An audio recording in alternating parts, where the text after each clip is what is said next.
Hi viewers, welcome to our channel. ప్రస్తుతం మనతో పాటు రైటర్ కనగాలి జయకుమార్ గారు ఉన్నారు. వారితో ఒకసారి మాట్లాడదాం. సార్ నమస్కారం సార్. నమస్తే. సార్ ఇవాళ చంద్రబాబు నాయుడు గారు అండ్ రేవంత్ రెడ్డి గారు ఇద్దరు కూడా భేటీ కాబోతున్నారు కదా, మరి వీళ్ళు ఏ అంశాల మీద డిస్కస్ చేయబోతున్నారు? ఈ భేటీ ప్రధాన ఉద్దేశం ఏంటి, మీరేం చెప్తారు సార్? ఇవాళ భేటీకి ఉమ్, చంద్రబాబు నాయుడు గారు ఢిల్లీ నుంచి నిన్నే వచ్చారు. అవును. ఎయిర్పోర్ట్ నుంచి అద్భుతంగా ఆయన్ని రిసీవ్ చేసుకున్నారు జనాలు. అక్కడి నుంచి పెద్ద ఊరేగింపులాగా జూబ్లీ హిల్స్ వరకు ఆయన నివాసం వరకు తీసుకొచ్చారు. సో చంద్రబాబు నాయుడు గారు సీఎం అయిన తర్వాత చాలా ఘనంగా ఆయన్ని రిసీవ్ చేసుకున్నారు ప్రజలు. ఆ సందోహం చూస్తూ ఉంటే టీడీపీ కార్యకర్తలు, తెలుగుదేశం కార్యకర్తలు, అభిమానులు ఇంకా హైదరాబాద్లో అదే తెలంగాణలో ఉన్నారని అనిపిస్తూ ఉంది. సో ఆ అనిపించడం కోసమే ఒక షోలాగా చంద్రబాబు నాయుడు గారిని ఊరేగింపుగా తీసుకొచ్చారని చెప్పుకోవచ్చు. అంటే ఈ సందోహం వల్ల ఒక సంకేతం ఏంటంటే హైదరాబాదులో అంటే తెలంగాణలో కూడా ఇంకా టీడీపీ ఉందనేటటువంటి సంకేతం వచ్చింది. ఏదైనా ఇంతకుముందు తెలంగాణ ఆంధ్ర కలిసి ఉండేటప్పుడు ఆయన ఇక్కడున్న సీఎంఏ కదా. తర్వాత హైదరాబాద్ని బాగా డెవలప్ చేసినటువంటి విషయం కూడా అందరికీ తెలిసిందే. ఇక్కడ సాఫ్ట్వేర్ కానీ, టెక్నాలజీ సైడ్ కానీ, తర్వాత అన్ని విధాల హైదరాబాద్ని డెవలప్ చేసినటువంటి పేరు ప్రఖ్యాతులు ఆయనకున్నాయి. కాబట్టి తెలంగాణలో కూడా టీడీపీ అభిమానులు, టీడీపీ కార్యకర్తలు, టీడీపీని అభిమానించేటటువంటి వాళ్ళు ఉన్నారు. అంటే చంద్రబాబు నాయుడు ఉనికి, టీడీపీ ఉనికి తెలియజేసేటటువంటి ఒక మంచి సంకేతం అందించారు. ఓకే. ఉత్తరోత్తర ఇప్పుడు తెలంగాణ ఉన్న రేవంత్ రెడ్డి కూడా టీడీపీ నుంచి వచ్చినటువంటి వ్యక్తే, చంద్రబాబు నాయుడిని అభిమానించేటటువంటి వ్యక్తే. ఇక్కడ రేవంత్ రెడ్డి సీఎం అయిన తర్వాత రేవంత్ రెడ్డి సీఎం అవ్వటానికి చంద్రబాబు నాయుడు పరోక్షంగా సహకరించాడు. అక్కడ చంద్రబాబు సీఎం అవ్వటానికి రేవంత్ రెడ్డి పరోక్షంగా హెల్ప్ చేశాడు. సో వాళ్ళిద్దరికి మంచి అండర్స్టాండింగ్స్ ఉన్నాయి. ఆ మంచి అండర్స్టాండింగ్స్ ఉండటం వల్ల ఇంతకుముందు రేవంత్ రెడ్డికి ముందు కేసీఆర్ ఉండటం వల్ల కేసీఆర్కి చంద్రబాబు నాయుడికి టర్మ్స్ కుదరలా. ఎందుకంటే ఈ రెండు తెలంగాణ ఆంధ్ర విడిపోయేటటువంటి పరిస్థితుల్లో ఇక్కడ తెలంగాణకి రావాల్సినటువంటి వాటాలు, ఆంధ్రాకి రావాల్సినటువంటి వాటాలు సరిగ్గా జరగలేదనేటటువంటి ఒక విషయం బాగా నలిగింది. అసలు తెలంగాణ నుంచి ఆంధ్ర వేరుపడిపోయేటప్పుడు అప్పుడు 7,000 కోట్ల చిల్లర ఎంత ఒక అమౌంట్ ఆంధ్రాకి రావాల్సినటువంటి అమౌంట్ ఉన్నది. కానీ అది చంద్రబాబు నాయుడు అడగలేదు, వీళ్ళు కూడా ఇవ్వలేదు అనేటటువంటి చర్చ కూడా జరిగింది అప్పుడు. అయితే ఇప్పుడు చంద్రబాబు నాయుడు గారు ఆంధ్ర సీఎం అవటం, రేవంత్ రెడ్డి ఇక్కడ కాంగ్రెస్ సీఎం అవటం, తెలుగుదేశం నుంచి వచ్చినటువంటి వ్యక్తే ఇప్పుడు కాంగ్రెస్ సీఎం అవటం, వాళ్ళిద్దరికి మంచి అండర్స్టాండింగ్స్ కుదరటం. చంద్రబాబు నాయుడు గారు లేఖ రాశాడు రేవంత్ రెడ్డికి. ఎందుకంటే ఆంధ్రాకి కావలసినటువంటి ఆస్తులు, ఆఫీసులు అప్పుడు ఆంధ్రాకి తెలంగాణకి కలిపే ఉన్నాయి కదా ఆఫీసులు. సో ఆ ఆఫీసులు పంచుకోవటం, తర్వాత కొన్ని పెండింగ్ బిల్స్ ఉన్నాయి, ఎలక్ట్రిసిటీ అని కొన్ని ఉన్నాయి, అవన్నీ చక్కగా పరిష్కరించుకోవటం కోసం ఆయన లెటర్ రాస్తే 6వ తారీఖున కలుగుదాం, జూలై 6వ తారీఖున కంటే ఈయన రేవంత్ రెడ్డి కూడా సుముఖంగా స్పందించి ఆయనకు కూడా లెటర్ రాసి ఒక శుభ పరిమాణం అని చెప్పాలి ఇద్దరు. ఓకే. అయితే వచ్చే ముందు రేవంత్ రెడ్డి చంద్రబాబు నాయుడికి సఖ్యంగా ఉంటాడు. కాబట్టి చంద్రబాబు నాయుడికి ఏమి ఎక్కువ చేస్తాడో, ఏమి ఎక్కువ ఇచ్చేస్తాడో అనేటటువంటి అనుమానం ఉంటుంది కదా కార్యకర్తల్లోనూ, తెలంగాణ ప్రజల్లోనూ ఉంటుంది కదా. కాబట్టి రేవంత్ రెడ్డి ఏం చేశాడంటే, మనకి విడిపోయేటప్పుడు మనకి ఏమేమి రావాలి అవన్నీ ఒక లిస్టు తయారు చేసి ఒక నివేదిక తయారు చేసి నాకు ఇవ్వండి అని అన్నాడు. ఓకే. సో ఆ నివేదిక తయారు చేసి తన దగ్గర పెట్టుకున్నాడు. అలాగే చంద్రబాబు నాయుడు కూడా ఒక నివేదిక చేసుకుంటాడు కదా. ఇప్పుడు చంద్రబాబు నాయుడు తక్కువడేం కాదు, రేవంత్ రెడ్డిని మించినటువంటి మేధస్సు ఉన్నవాడు. ఆయన ప్లాన్స్ ఆయనకు ఉంటాయి. సో ఆయన కూడా ఒక లిస్టు ప్రిపేర్ చేయించుకొని వస్తాడు. అయితే రేవంత్ రెడ్డి తను కావలసిన తన లిస్టులో ఏమేమి అనుకున్నాడంటే ఒక పెద్ద లిస్టు తయారు చేశాడు. అవి ఏంటంటే ఆంధ్రాలో ఉన్న 7 మండలాలు తెలంగాణలో కలపాలి, అదొకటి. తర్వాత తెలంగాణకి కోస్టల్ ప్రాంతం తక్కువ, సో ఆంధ్రాలో ఎక్కువ ఉంది కోస్టల్ ప్రాంతం. ఆ కోస్టల్ ఏరియాలో కొంత భాగం కావాలి, సముద్ర తీర ప్రాంతం. తర్వాత తిరుపతి దేవస్థానం ఉంది. తిరుపతి దేవస్థానం అనేటువంటిది అది ఒక్క స్టేట్కే సంబంధించిన దేవుడు కాదు, అందరికీ దేవుడే. కాబట్టి ఆ తిరుపతి దేవస్థానంలో కూడా వాటా కావాలన్నాడు రేవంత్ రెడ్డి. తర్వాత కృష్ణా జలాల్లో నీరు కూడా మాకు కావాలి అంటున్నాడు. ఎందుకంటే వాటర్ సోర్సెస్ ఆంధ్రాకి ఎక్కువ ఉన్నాయి, తెలంగాణకి తక్కువ ఉన్నాయి. కాబట్టి కృష్ణా జలాల్లో కూడా ఆ నీటి భాగం మాకు కావాలి అని అంటున్నాడు. పోతే విద్యుత్ సంస్థల తాలూకా ఎలక్ట్రిసిటీ బిల్స్ చాలా పెండింగ్లో ఉన్నాయి. సో ఆ ఎలక్ట్రిసిటీ బిల్స్ అన్నీ కట్టాల్సినవి చాలా ఉన్నాయి. సో ఆ బిల్స్ కూడా ఆంధ్ర వాళ్ళు కట్టాలి, మేమేమన్నా ఇవ్వాల్సి ఉంటే మేము కూడా ఇస్తామా అని అంటున్నాడు. తర్వాత కృష్ణపట్నం, మచిలీపట్నం, గంగవరం పోర్టుల్లో భాగం కావాలి అని అంటున్నాడు. ఇవి తీర ప్రాంతాలు కదా, ఫిషింగ్ వాటన్నిటికీ సంబంధించినటువంటి అక్కడ చాలామంది మత్స్యకారులు వాళ్ళంతా బతుకుతున్నారు. ఈ విధంగా ఇవన్నీ మాకు కావాలి అని ఒక లిస్ట్ ప్రిపేర్ చేసుకున్నాడు. తను లిస్ట్ ప్రిపేర్ చేసుకున్నాడు. ఆంధ్రాకి ఇవ్వాల్సిన వాటి గురించి చెప్పాలి కదా. ఓవరాల్గా ఏం చెప్పాడంటే వాళ్ళకి ఏమన్నా కావాల్సినవి అయితే ఇచ్చేస్తామని అన్నాడు. చాలా ఆఫీసులు మన ఆంధ్ర గవర్నమెంట్ పేరుతోనే ఉన్నాయి ఆఫీసులు. ఆ ఆఫీసులో కూడా వాటాలు కావాలని ఒక పెద్ద లిస్టు తయారు చేసుకున్నాడు. ఇప్పుడు 6వ తారీఖున ప్రజాభవన్లో సాయంకాలం 6 గంటలకు ఇద్దరు కలుస్తున్నారు. కలిసిన తర్వాత మరి వాళ్ళిద్దరే మాట్లాడుకుంటారు ముందు. తర్వాత ఈయన తరపు నుంచి కొంతమంది మంత్రులు, ఆయన తరపు నుంచి కొంతమంది మంత్రులు, ఐఏఎస్ ఆఫీసర్స్ వాళ్ళు వీళ్ళు కూడా ఉండి మాట్లాడతారు, చూడాలి. నేను అనుకోవటం ముఖ్యంగా వాళ్ళిద్దరు ఫ్రెండ్స్ కాబట్టి వాళ్ళు రేవంత్ రెడ్డి ఎంత కాదన్నా సరే రాజకీయాల్లో చంద్రబాబు నాయుడు రేవంత్ రెడ్డికి గురువు కాబట్టి గురు శిష్యులని బయట అనుకుంటాం. కానీ గురువు కాదు, మా ఇద్దరం సమకాలికులమైన రేవంత్ రెడ్డి అంటాడు. ఏది ఏమైనా ఇద్దరు 2 స్టేట్స్కి సీఎంలు, వాళ్ళిద్దరూ మంచి ఫ్రెండ్స్ కాబట్టి నేను అనుకోవటం ముందు వాళ్ళిద్దరు కూర్చుంటారు. వాళ్ళిద్దరు కూర్చున్న తర్వాత వాళ్ళిద్దరు మంతనాలు అయిపోయిన తర్వాత అనుచరులు, అఫీషియల్స్, ఐఏఎస్ ఆఫీసర్స్, ఈయన వైపు కొంతమంది మంత్రులు, ఆయన వైపు కొంతమంది మంత్రులు, దానికి సంబంధించినటువంటి వాళ్ళు కూర్చొని మాట్లాడుకుంటారు అనుకుంటాను. ఆ మాటల్లో ఏమిటనేది రేపు తేలుతుంది. అయితే తెలంగాణ ఇంతకుముందు సీఎం కేసీఆర్, ఆంధ్ర సీఎం ఇంతకుముందు జగను, వాళ్ళు ఏం మాట్లాడుకున్నారో, వాళ్ళు ఏమి ఒప్పందాలు, వాళ్ళు ఏం మాట్లాడుకున్నారో తెలీదు.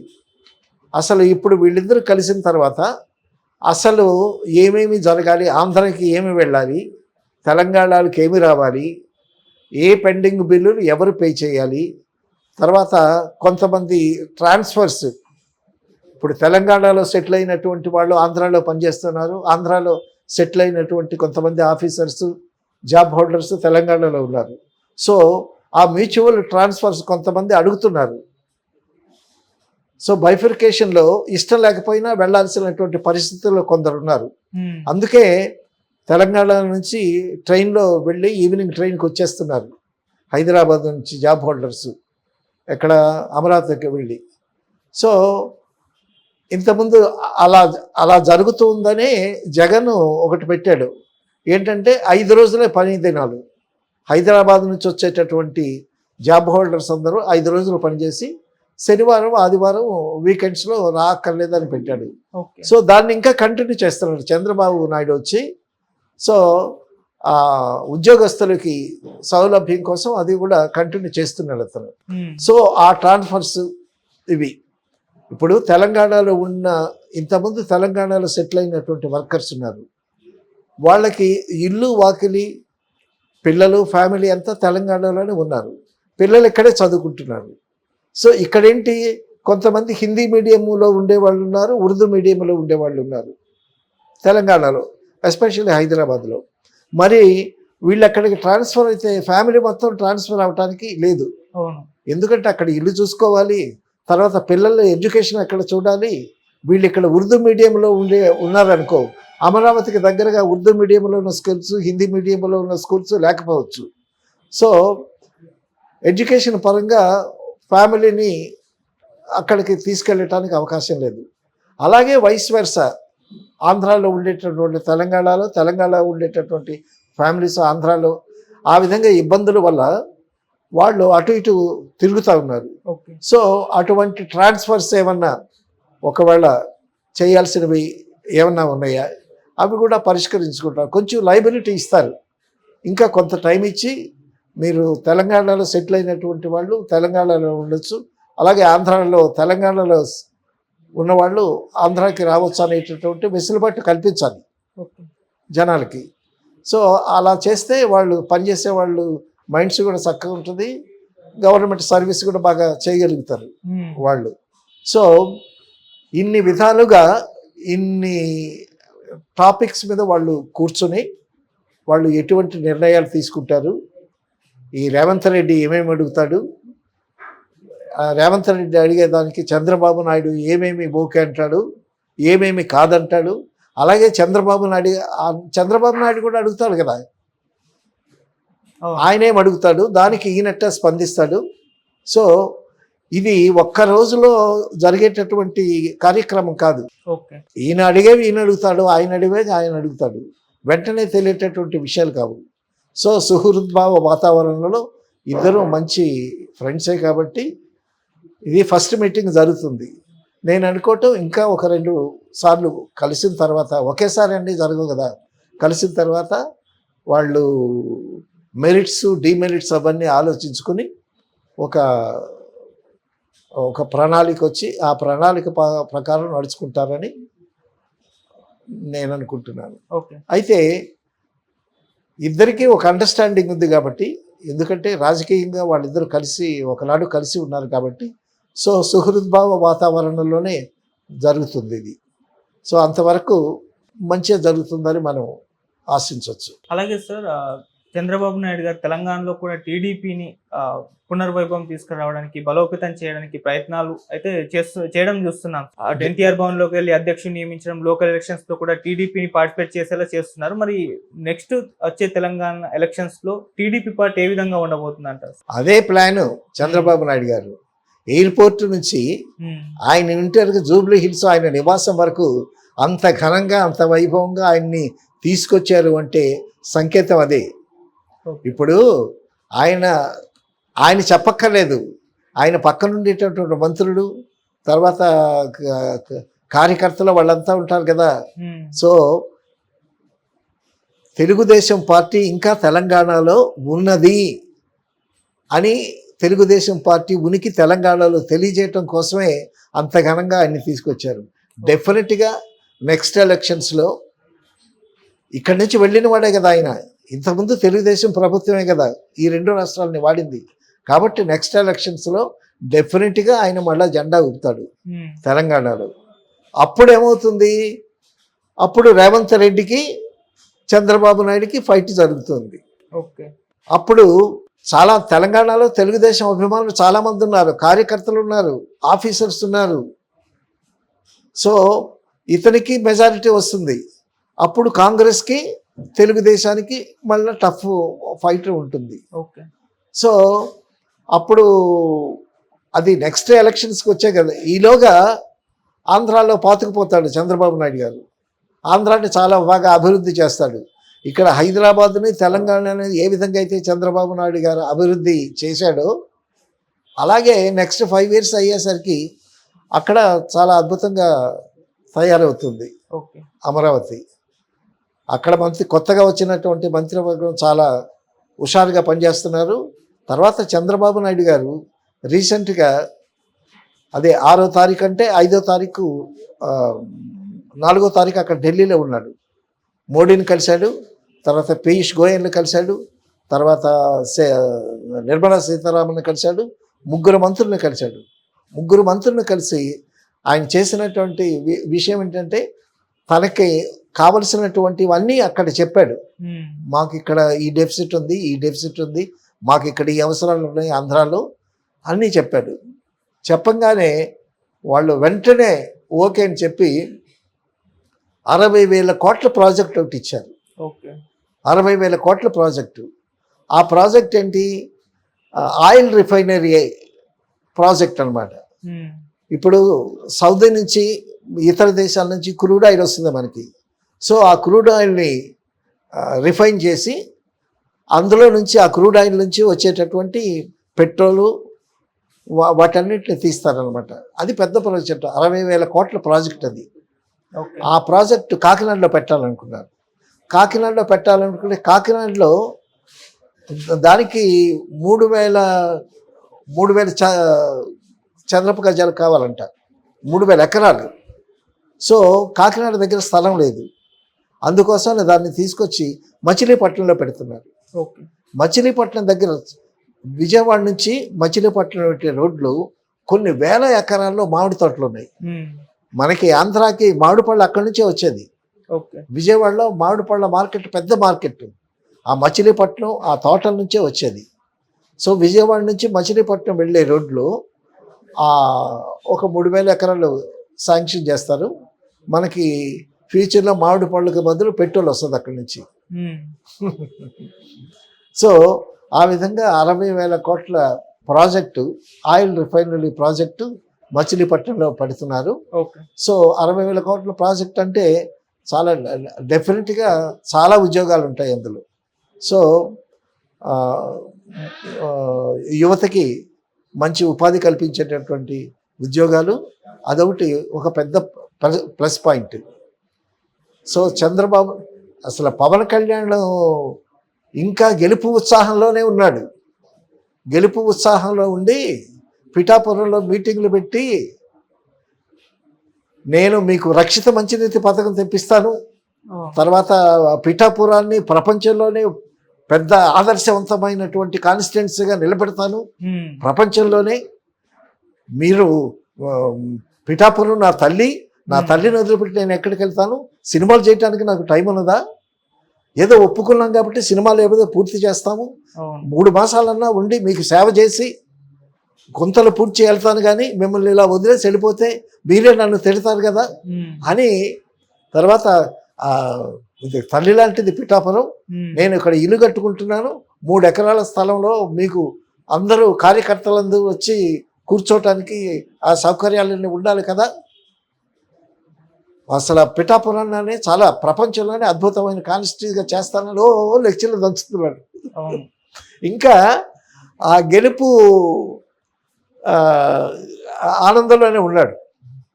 వాళ్ళతో జోకులు వేస్తున్నాడు, సరదాగా మాట్లాడుతున్నాడు, వాళ్ళు మాట్లాడుతున్నారు.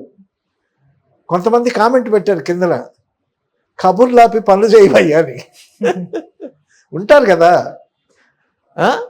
అయితే చంద్రబాబు నాయుడు ఏ కబుర్లు లేకుండా చక్కగా ఢిల్లీ వెళ్ళి ఆ 3 మంత్రుల్ని కలిసి తనకు కావలసినట్టు విషయాలు చెప్పి కామ్గా 60,000 కోట్ల ప్రాజెక్టు తీసుకొచ్చాడు. సో ఇక్కడైనా పవన్ కళ్యాణ్ గారు ఆ సంతోషం నుంచి బయటకు వచ్చి అదే పనులు చేయాలి కదా, చేతలు చూపించాలి కదా. సో ఆ విధంగా కొంచెం ఆ ఆనందంలో నుంచి బయటికి పవన్ కళ్యాణ్ గారు రావాలని ఆశిద్దాం. Okay sir. తర్వాత కృష్ణపట్నం, గంగవరం, మచిలీపట్నం దగ్గర అక్కడ పెద్ద ప్రాజెక్టు పెడుతున్నారు. సో వీటిలో వాటాలు కావాలంటున్నాడు రేవంత్ రెడ్డి. మాకు తీర ప్రాంతం తక్కువగా ఉంది, ఆ వాటిలో వాటాలు అందులో వాటాలు ఎలా ఇస్తారు నాకు అర్థం కావట్లేదు. అంటే అక్కడ ఉండేటటువంటి అక్కడ తీర ప్రాంతంలో మత్స్యకారులు చేపలు పట్టడం, ఫిషింగ్, అదంతా దానిలో నుంచి మాకు తెలంగాణ ప్రజలకు కూడా అక్కడ అవకాశం కల్పించాలనేటటువంటి ఉద్దేశం అయి ఉంటుంది అది. ఓకే. అలాగే తిరుపతి దేవస్థానంలో వాటా కావాలంటున్నాడు ఈయన. అది తిరుపతి దేవస్థానం ఆంధ్రాలో ఉంది అది. సో ఏ స్టేట్లో ఉంటే ఆ స్టేట్కి సంబంధించింది అది. తర్వాత సెంట్రల్ గవర్నమెంట్ అవసరమైతే సెంట్రల్ గవర్నమెంట్ ఎక్కడి నుంచి ఫండ్స్ లాగాలన్నా, ఎక్కడి నుంచి స్థలాలు తీసుకోవాలన్నా తీసుకోవచ్చు. అది సెంట్రల్ గవర్నమెంట్కి ఉంది. మరి ఇన్ని రేవంత్ రెడ్డి ఇన్ని కావాలనేటప్పుడు చంద్రబాబు నాయుడు గారు ఎట్లా స్పందిస్తారో చూడాలి. అయితే తెలంగాణ ప్రజలు రేవంత్ రెడ్డి చంద్రబాబు నాయుడితో సఖ్యత అయ్యి చంద్రబాబు నాయుడికి కావలసినవన్నీ ఇచ్చేస్తాడేమో అని అనుకుంటారని ఈ విధంగా అడుగుతున్నాడా అనేటటువంటిది కూడా ఒకటి ఉంటుంది. అయితే ఈ కోరికలు కొన్ని గొంతెమ్మ కోరికల్లా ఉన్నాయి. లిస్టు మాత్రం చాలా బ్రహ్మాండంగా ఉంది. తిరుపతి దేవస్థానం అంటాడు. ఇప్పుడు మచిలీపట్నంలో ఆ ప్రాజెక్టు పెడుతున్నారు. మా ప్రాజెక్టులో కూడా సగం కావాలంటాడేమో. సో ఇది వాళ్ళిద్దరూ కూర్చుని మాట్లాడుకుని తర్వాత బయటకు వచ్చిన తర్వాత ఉంటారు కదా, మైకులు పట్టుకొని మనోళ్ళు రెడీగా ఉంటారు కదా, ఏమైందని. సో వాళ్ళు వెంటనే చెప్పరు. సుహృద్భాత వాతావరణంలో మేము మాట్లాడుకున్నాము, జరగాల్సినటువంటి పనులు జరుగుతాయి, తెలంగాణకి న్యాయం జరుగుతుందని రేవంత్ రెడ్డి చెప్తాడు, మన ఆంధ్రాకి రావాల్సిన వాటాలు వస్తాయని మనం చెప్తాడు. ఇది ఒక్క సిట్టింగ్లో అయ్యేటటువంటి విషయం కాదు. ఎందుకంటే కంబైన్డ్ స్టేట్ ఇది. విడిపోయి 10 సంవత్సరాలు అయిపోయినా కూడా ఇంకా సమస్యలు కొన్ని ఉన్నాయి. ఇప్పుడు ఎలక్ట్రిక్ బిల్స్ పెండింగ్లు చాలా ఉన్నాయి. ఆంధ్ర వాళ్ళు కట్టాల్సిన పెండింగ్లు ఉన్నాయి, వీళ్ళు కూడా కట్టాల్సినటువంటి పెండింగ్లు ఉన్నాయి. అవన్నీ లెక్కలు వేసుకుని బేరేజ్ వేసుకుని నీకు ఇది నాకది, నాకేంటి అంటారు కదా. అలాగా వాళ్ళు ఒక 2-3 సిట్టింగ్లు అయిన తర్వాత కానీ ఇది తేలేటటువంటి విషయం కాదు. అయితే సంతోషించాల్సిన విషయం ఏంటంటే ఈ ఉద్యోగస్తులు వాళ్ళ ఫ్యామిలీస్ అట్నుంచి ఇటు నుంచి ట్రాన్స్ఫర్ అవ్వటానికి ఒక వెసులుబాటు కల్పిస్తే అది చాలా సంతోషించాల్సినటువంటి విషయం. ఇప్పుడు ఏ మంత్రి అయినా, ప్రధానమంత్రి అయినా, మంత్రి అయినా, ఉప మంత్రి అయినా సరే ప్రజల మేలు కోసమే కదా.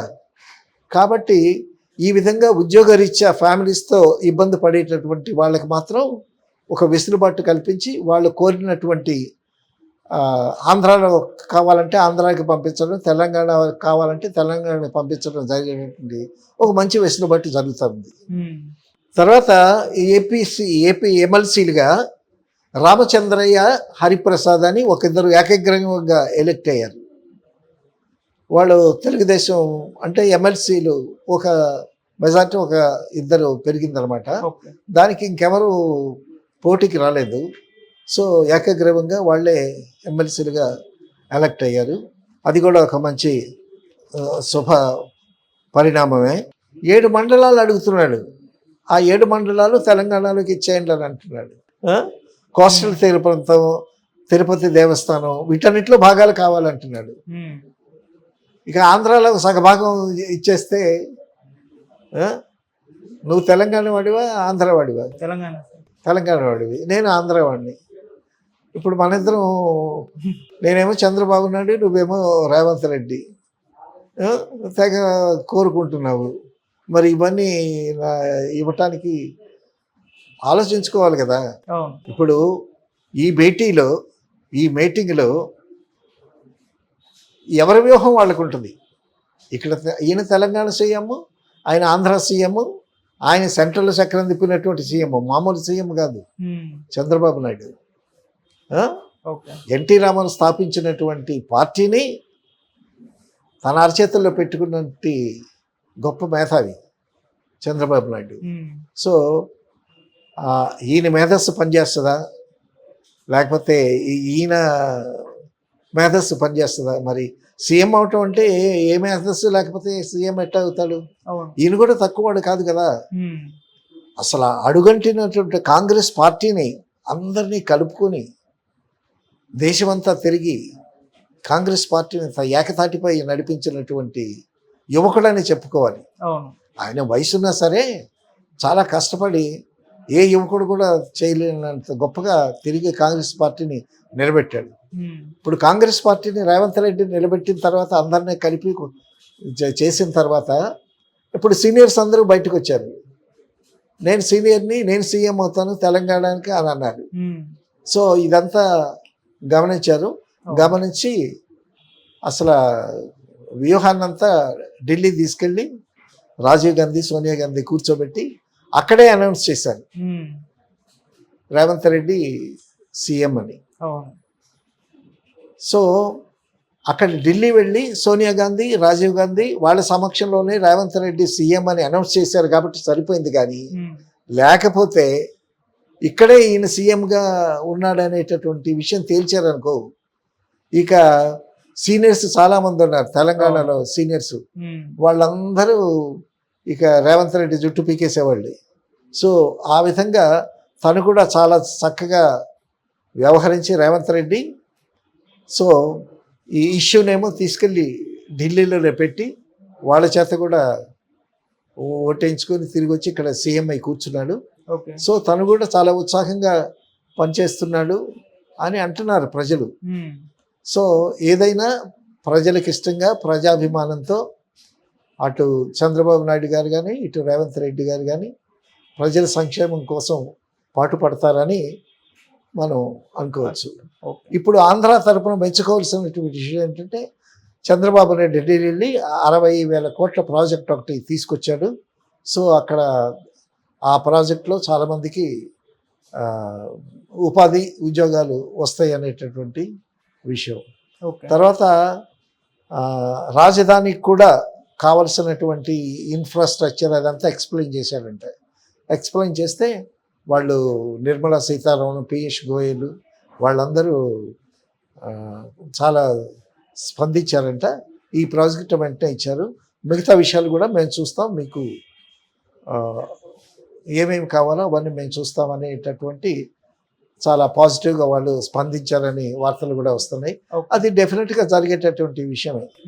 ఎందుకంటే చంద్రబాబు నాయుడు ఇప్పుడు మోడీకి కావాలి, చంద్రబాబు నాయుడుతో పవన్ కళ్యాణ్, అందులో వీళ్ళ కూటమిలో బీజేపీ కూడా ఉంది కాబట్టి సో ఆంధ్రాకి మంచి